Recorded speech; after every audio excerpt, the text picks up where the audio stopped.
Welcome to the Great Loop Radio podcast, brought to you by America's Great Loop Cruisers Association. We're dedicated to sharing Great Loop information and inspiration with those actively cruising, planning for, or dreaming about a Great Loop adventure.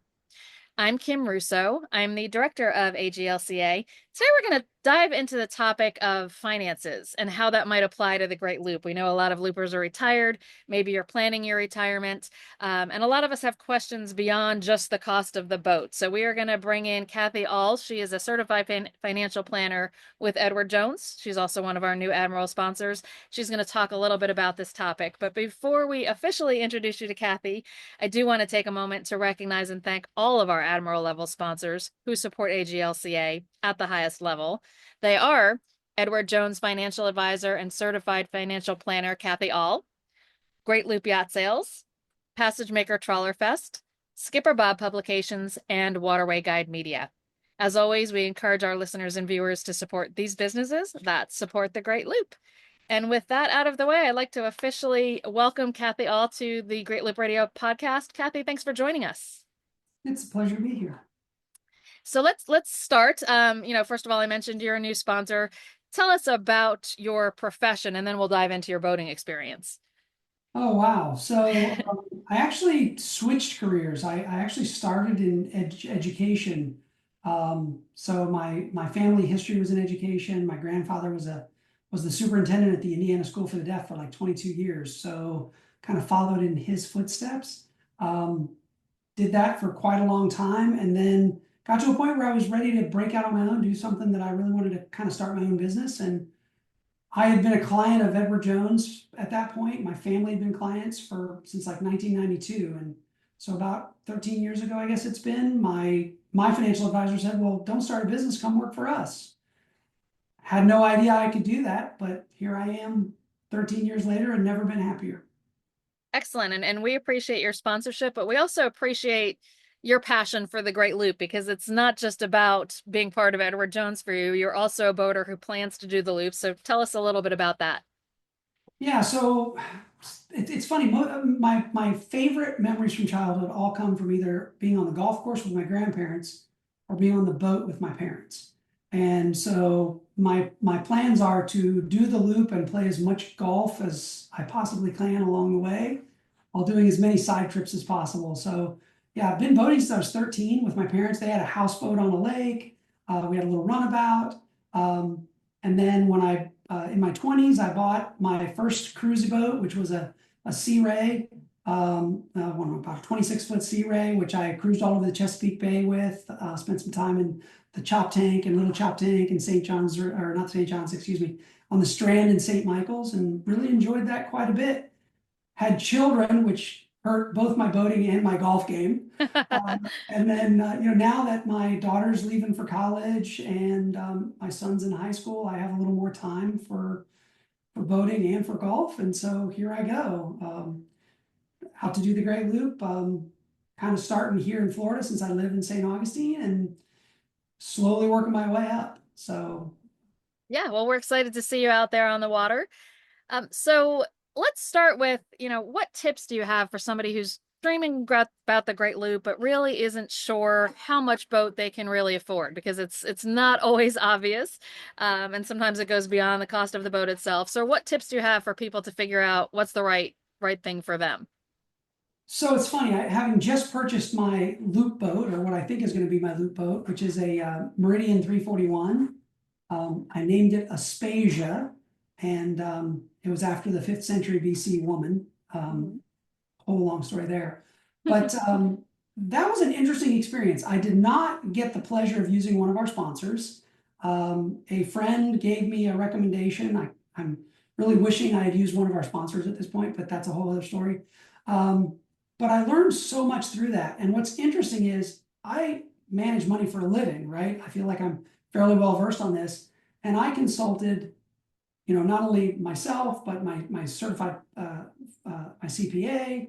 I had a person that helped me with the loan. I had a person who helped me with the insurance.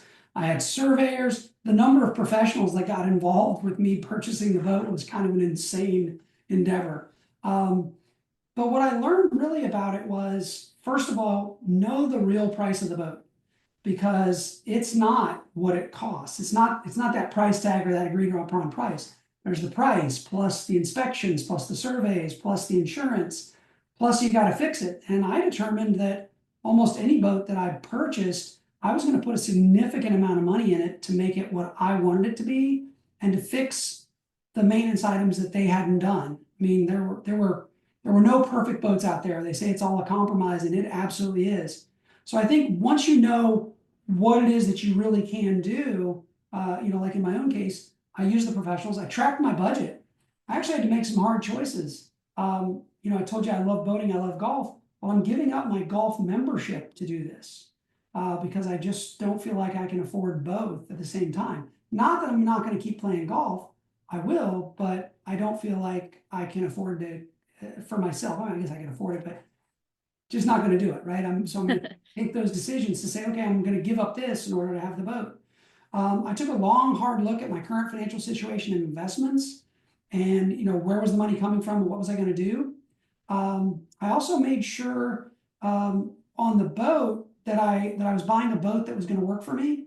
That's where your buyer's broker really can help you. And at the end of the day, I actually bought the smallest, least expensive boat I looked at.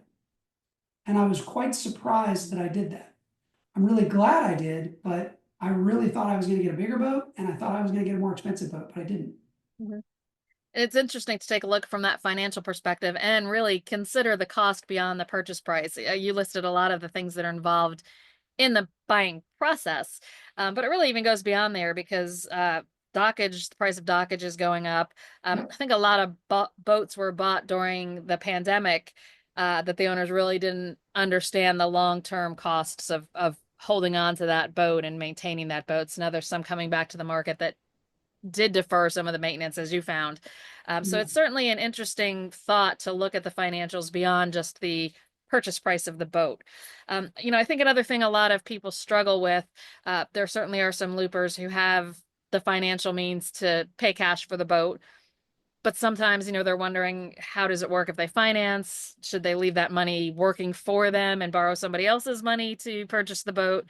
What's the best way to determine whether it makes more sense to finance or to pay cash for the boat if you've got that ability? So what's interesting is you're now hitting on the place where working with someone who knows what they're doing, your certified financial planner, a CPA, both in most cases, really comes into being worth taking the effort to talk to the people you know and trust. Because when you start withdrawing money, it's a different game. So again, when we go back to should I borrow or should I pay cash? First question is, what's it really going to cost you to borrow the money? So you've got your interest rates, you've got your closing costs, how much are they going to loan you? And not just what are interest rates, but what is your interest rate? Because your interest rate can be very different depending on a lot of factors. And so that's where, you want to get with somebody who does large boat financing, ask them before you go searching for your boat, what can you buy? Same thing you would do if you were buying a house, right? You'd get your mortgage kind of lined up before you did it. The other interesting question or question you want to ask is, how much is it going to cost you to pay cash? And most people are a little surprised when I say that. What do you mean? Cash doesn't cost me anything. Yes, it does, because money isn't just money. It's where is the money? So is your money in a tax advantaged account, like an IRA or a 401k? Because getting it out of that comes with tax consequences. So I would ask myself, is it going to cost me more to withdraw the money from my tax advantage account than it is to borrow the money? Do I want to take the money out all in 1 year? Do I want to spread the money out over multiple years? So oftentimes borrowing money is cheaper than paying cash for something. Then there's also the opportunity cost, right? Which is kind of what you were saying. Should I let my money keep working for me? Maybe. It kind of depends. And probably that is a more controversial discussion today with what's happening than it would have been 6 months ago with people. But it's still a valid question. What am I going to do? Because even money that's not in qualified accounts doesn't mean it's tax free to withdraw it. You may have capital gains taxes. You may have long-term or short-term capital gains taxes. What's that going to do? And then I think the other big question is, how does it affect your long-term financial planning goals? One of the things you and I talked about, and when we were meeting at the last Looper event, I kind of mentioned, well, how do you make sure you got money at the end, right? Because you can get pretty excited about the loop and spend a whole bunch of money real quick. Boat dollars add up and they add up fast. So, how much do you really want to spend? And does buying the boat with borrowed money better facilitate where you're going long term, or does paying cash better facilitate those long term goals? This is a short term event, even if you do it for a few years in a very long retirement, and you need to make sure you fit it into that, in my opinion. Yeah, and that's let's dive into that a little bit more because a lot of loopers do the Great Loop shortly after retirement. It's an easier journey if you're, younger than 90. So, as we age and as we move further into retirement, it gets harder and harder. So a lot of people do it shortly after retiring while they still have the physical ability to do it. But for many of us, God willing, there is a lot of retirement left then after we finish the loop. And you brought up a great point when we were chatting is, how does a looper make sure they don't overspend on this adventure so that there's enough left for the rest of retirement and whatever is next? So what are your thoughts about that? What else can you tell us? So there's a lot of things that come into that as well, including, at what point are you going to do it? So let's say that you're going to do the Great Loop immediately after retirement, okay? What am I going to do? Like, what were my plans anyway? What changes was I going to make anyway? And I think one of the questions I always hear people ask is, how much does it cost to do the Great Loop? And I think that question should be just slightly changed, which is, how much more does it cost to do the Great Loop? Because you're going to live that year anyway. It's not Right. how much does the Great Loop cost, it's how much more does it cost. So, groceries. Do you really add groceries and eating out to it? Probably not. You are probably going to eat out and buy groceries anyway. And as I've listened to your podcasts, which by the way, I've listened to a bunch of them, I'm like ramming them into my brain because I love them so much. Well, Hearing thanks the for other boaters listening. talk about it. Oh no, I love it. The other boaters stories are so good. But do you really eat out that much more? And most people have said no. We live pretty much the same lifestyle on the loop that we did when we were off the loop. And so I think you just fit it in as one of your goals and one of your parts of the overall plan. And so you think about what you were going to do anyway, and you put that in. And so how much am I going to spend on the Great Loop? How much am I going to pay for the boat? What do we think we're going to get for the boat at the end? And that's where your broker comes in and does it. How much is the insurance going to cost? Okay. Can I reduce other costs while I'm on the loop? I think there's a lot of questions that you can do with that. One of the things I think would be a great thing, if you have a car, do you talk to your insurance agent about whether or not there's a way to reduce the cost of your car insurance for the year you're looping while the car's sitting in your garage doing nothing? You might be surprised that that car insurance can drop to a different level. I don't do that for a living, but I would encourage you to go talk to that person about it. So maybe you can save some money on car insurance while you're looping and put that towards your boat insurance, and offset the cost a little bit. So there's a lot of things you can do there. But again, integrate it into that, and then knowing what you need when you're done, because retirement nowadays is 30 plus years for many people. I think there was a statistic, and I may be slightly off on this, but the odds of two people who are at retirement age that are married and alive, the odds of one of them making it to 90 are really a lot higher than you would believe. Mhm. And so now you're thinking, wow, one of you's got to have money, not just now, but until you're 90. And so you got to be a little bit careful in doing it. But it's really just planning. It's having those right conversations, working with people that you trust, and knowing the numbers before you hit the loop. And then when you're on the loop, careful about overspending. Again, boat dollars add up quick. And so, it's nice to be at the dock tails every night, right? But maybe you do need to anchor or mooring ball occasionally. Mhm. Anyway. Well, and that's a great perspective because a lot of us think about affording this adventure, but don't really think as much past that. What's left after if you overspend in the year or two or three, perhaps that you're looping. So it's great to bring in, we always focus on, the boat broker, the insurance agent, a boat financing person, but it really does make sense to bring your certified financial planner into the discussion so they can help you with that part of, where does this fit into your overall retirement strategy. So I think that's a great thing to look at. Um, from a financial perspective, what are your thoughts about selling the dirt home to help pay for the boat? We've got a lot of people who aren't willing to go in that direction. Um, what are some of the options for the dirt home? Does it make sense to sell it? Does it make sense to hold on to it? What are your thoughts financially on that? Yeah, that's one of those decisions that I would definitely make on an individualized basis based Hmm. on the person's financial situation. Um, you know, where's the house at? How much does the house cost? What's the plans? So, I can see situations where people would sell it, and I can see situations where people wouldn't sell it. I know one of the Looper videos that I watch, they rented their house when they were on the Great Loop, and that was one of the ways that they helped offset the cost was they put the house out for rent for that year. That comes with its own trepidations. I've actually been on that side of being a landlord. It it's not everything it's cracked up to be, but it can be a way if you're on the fringes to do it. The other question might be, are you planning to downsize anyway? If you're planning to downsize, an option might be to think about that. Talk to your CPA and your financial person about that option of, do we want to sell our house, store everything, do the Great Loop, and then buy the downsized house next year? Now that's again not without its risks because you now have price risks and things like that that are coming in there. So there's a lot to it. Um, the other thing is that if you're going to sell your dirt house, you better listen to Roy Scheider from Jaws. You're going to need a bigger boat.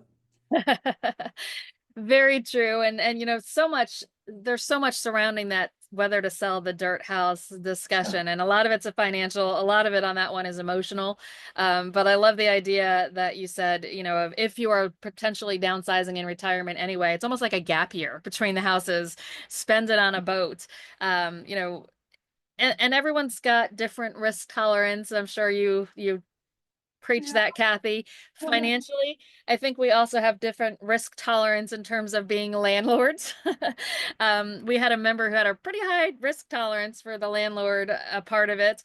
They Airbnb'd their house, which was in a very desirable vacation location, and were able to pay for their entire loop simply by having it occupied most of the time as an Airbnb. For me, that's a whole different level of tenant risk taking on. But I rented my dirt house for the first time in the 4 years we've been aboard. My college age children were, coming home for breaks and things like that. So I wanted them to have a place to go. And they're just finishing that process and not moving home. So, yeah, a few months ago, first time that I would call us what we often call all in on the boat, where we don't have a dirt home option right now. And it does kind of change the perspective. So yeah, lots of options, but I have to say that having that income coming in from the dirt home is really great add to the cruising budget. So something to consider.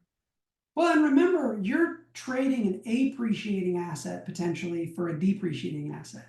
And I Yes. know not all houses appreciate and not all boats depreciate in the current economic climate, but largely that's what's happening. And so it's definitely something to think about. And then the other thing that I would talk to people about is if you do sell your dirt home and your boat, what are you doing with that money? Mhm. Because uh, we don't put we don't put short-term money in long-term investments, and we don't put long-term money in short-term investments. We're very careful with our clients' money to make sure we know what we're doing. So, what are you doing? Are you going to sell the house, buy a boat, and then at the end sell the boat to buy the new house and not know whether your $400,000 that you put into your beautiful looper boat is now 300,000? I think you really need to make sure you get good advice before you. I mean, that's a big, big financial decision that you need to be very careful with. And I think you need to make sure whoever is giving you advice on that knows your full picture. You can't hide information from who gives you that Yeah. advice. No, and that is great advice. And, everything from the interest rate on the home to mine is a very low interest rate from a few years ago. So if I sold it to further our cruising and then we wanted to buy something equivalent, our payments would be much more than they are right now because of interest rates. So many factors. And I am somebody who needs help with the financial factors.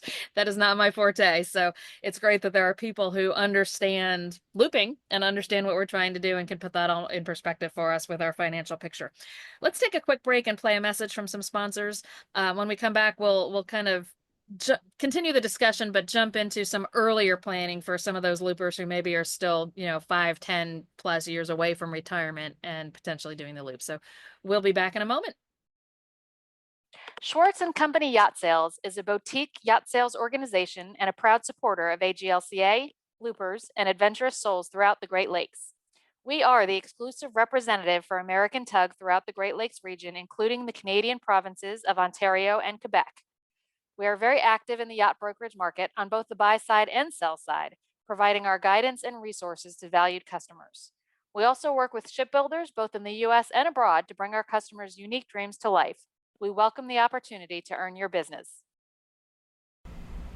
While circumnavigating the loop and dropping into Georgian Bay, come meet some friendly faces at Hinson Marina in Penetanguishene Bay, Killbear Marina outside of Parry Sound, and finally at Wright's Marina in Bing Inlet, the last stop before the North Channel. These family-owned, one-stop, full-service marinas are strategically placed along the eastern shores of Georgian Bay. Each marina has fully licensed OEM and ABYC certified mobile technicians, 24/7 emergency services, laundry services, shuttle services, provisioning, internet, and heated storage options. Check out their article in the July 2024 Great Loop link. They await your arrival. We're back on the Great Loop Radio podcast. My guest today is Cathy Aull. She is a certified financial professional with Edward Jones. She is also a new sponsor of AGLCA, and she is helping us work through all of those financial questions that come along with doing the loop. So we've talked a little bit about, people who are getting ready to leave and looking at buying the boat, but let's shift it a little bit to, we know a lot of our listeners are several years out from looping and perhaps several years out from having their finances in order to be able to do a trip like this.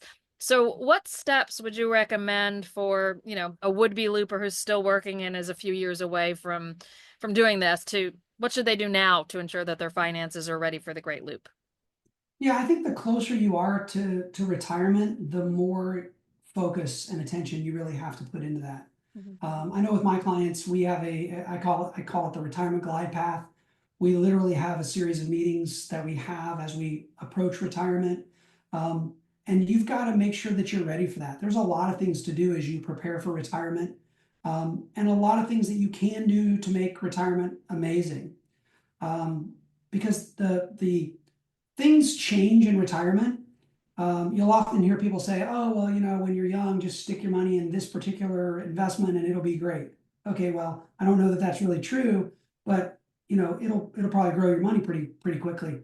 But when you start getting into the withdrawals, it starts really changing the factors, right? Because you've got to deal with the tax consequences of what you're about to do. You've got to deal with the fluctuations in the market are going to make a much bigger difference as you retire and as you get closer to retirement.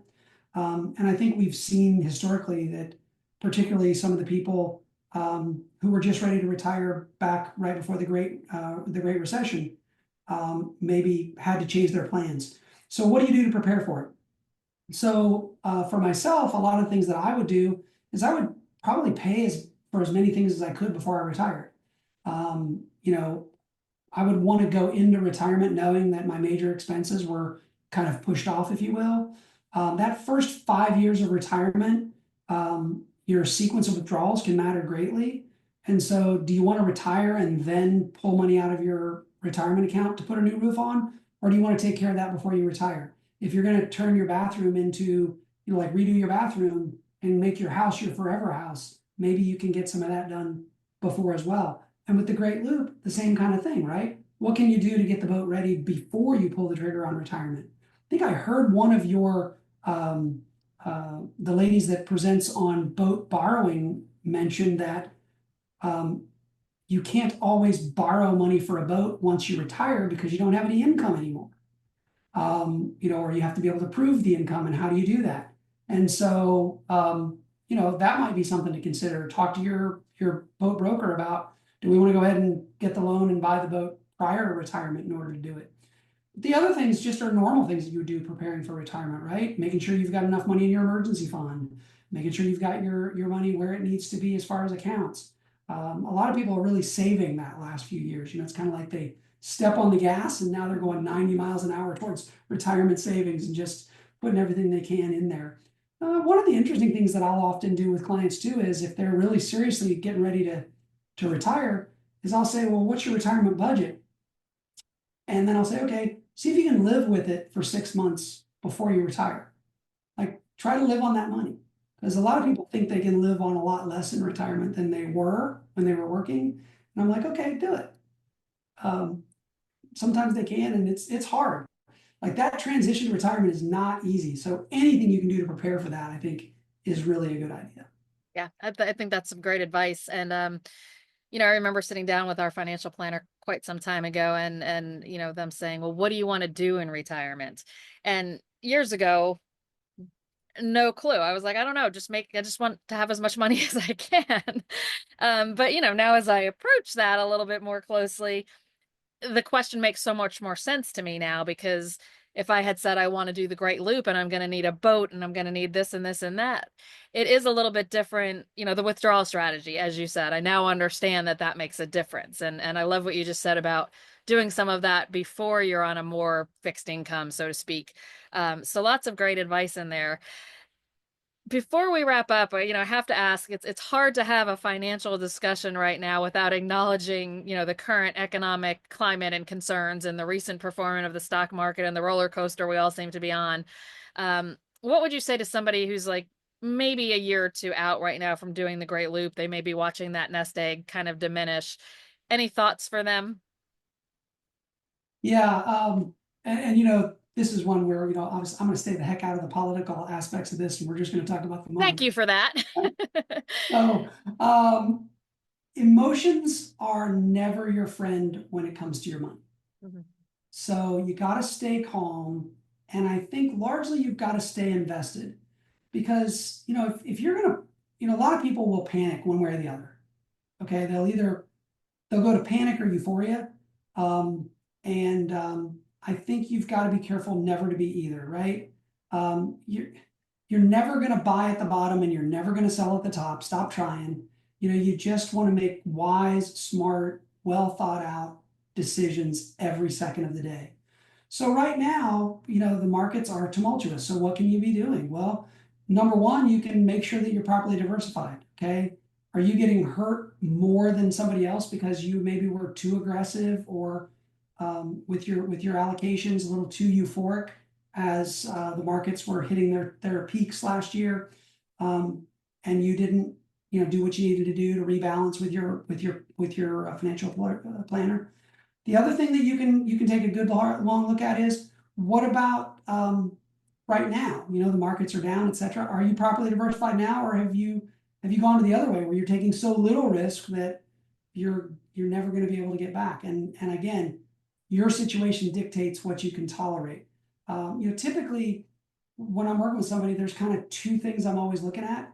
I don't want to be so aggressive with their portfolio that they can't sleep at night, but I don't want to be so conservative with their portfolio that they run out of money. We want to kind of be between those two, right? Because again, 30 years from now, you still need to eat, and you're not going to want to just have Social Security in 30 years.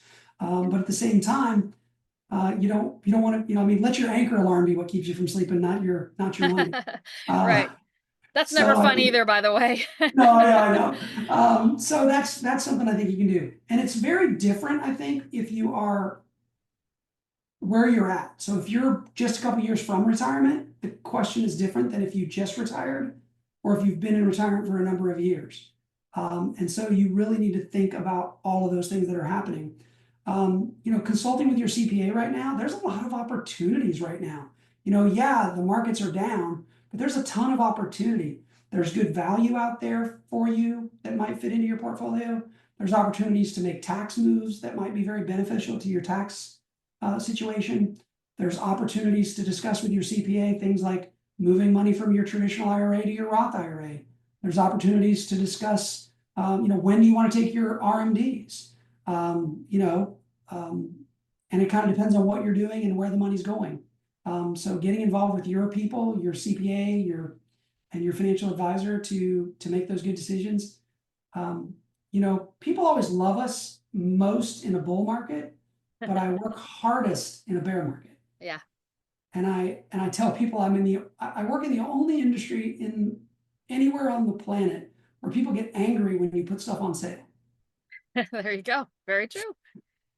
Well, Cathy, this has really been enlightening. It's great to take a look at the full financial picture. We focus a lot on the cost of the boat, but it is a substantial investment and it is a depreciating asset, as you mentioned. So it's something different that a lot of people don't really consider the full ramifications of it on their full financial picture. So we appreciate you bringing some of that to the forefront today. It's been a really interesting discussion. Thank you for being here.